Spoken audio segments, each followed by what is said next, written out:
კურორტი დედაქალაქში თბილისის განახლებული ბალნეოლოგიური ცენტრი ფუნქციონირებას ანახლებს პოსტსაბჭოთა სივრცეში ერთ-ერთი წამყვანი სარეაბილიტაციო დაწესებულება მოქალაქეებს რის ხალხქვეშა მარგალიტის და ტალახის აბაზანები გახდება თუ არა უნიკალური ობიექტი სამედიცინო ტურიზმის ეპიცენტრი და ქვეყნის ეკონომიკური განვითარების ერთ-ერთი მთავარი ბერკეტი. სალომე კასრაძე გიამბობთ. თუ გსურთ რომ სულ ცოტა ხნით მაინც დააღწიოთ თავი ქალაქის ხმაურს, შეუთავსოთ ერთმანეთს სასიამოვნო და სასარგებლო, თანაც იყოთ ჯანმრთელები. მაშინ შეგიძლიათ ესტუმროთ თბილისის განახლებულ ბალნეოლოგიურ კურორტს. ნახოთ რა ხდება შიგნით. თბილისის ბალნეოლოგიური კურორტი 1939 წელს აშენდა. საბჭოთა კავშირის ტერიტორიაზე ერთ-ერთმა წამყვანმა სარეაბილიტაციო ცენტრმა 1992 წლიდან ფუნქციონირება შეწყვიტა. გამარჯობა, შეიძლება? გამარჯობა.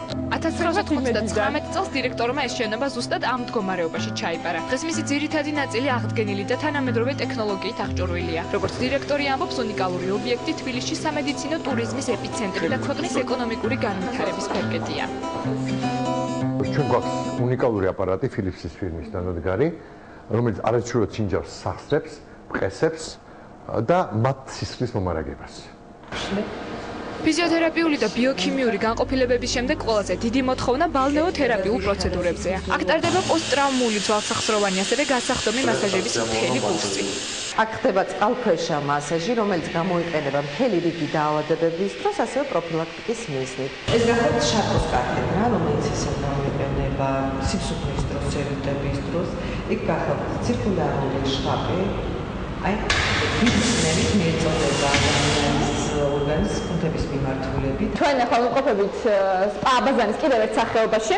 ეს ადამიანი არის სრულიად ჯანმრთელი, მაგრამ რელაქსაციის მიზნით იღებს ამ აბაზანას და სრული კომფორტისთვის კიდევ ამატებთ ციტვის ფხვნილს, რომელიც უფრო ამშვიდებს ორგანიზმს. ვესტუმრეთ ქალბატონ მანანას, რომელიც გვეტყვის რა დადანდგარია ეს და რას ნიშნავს ჟანგბადის კოქტეილები. ეს გახლავთ ოქსიგენოთერაპიის აპარატი, რომელიც გამოიმუშავებს ჟანგბადით გამდიდრებულ ქაფს. ეს ქაფი გამოიყენება როგორც ჯანმრთელ ადამიანებში სხვადასხვა სეზონური დაავადებების, მაგალითად ღორის გრიპის საპროფილაქტიკო. ვისაც გეშინიათ ღორის გრიპის და გინდათ რომ სტრესი მოიხსნათ, მიირჩით ეს ჟანგბადის ქაფი. წყალქვეშა მარგალიტის და ტალახის აბაზანების შემდეგ კანის სხვადასხვა დაავადებების დროს და უბრალოდ კანის დამატენიანებლად შეგიძლიათ ახტალის ტალახის მასაჟებიც გაიკეთოთ. ეს არის ახტალის ტალახი, ფსევდოვულკანური ტალახი უფრო კონკრეტულად, რომელიც არ ბილებს კანს, უფრო ატენიანებს. როგორც დირექტორი ამბობს, ეს არის მეორე დედაქალაქი კურორტი ევროპაში. თბილისის ბალნეოლოგიურ კურორტს აღდგენითი სამუშაოები ჯერ კიდევ უტარდება. მომავალში კამელინის პრეპარატის რეალიზებაც იგეგმება, რომელსაც H1N1 ვირუსთან ბრძოლისას დადებითი შედეგი აქვს.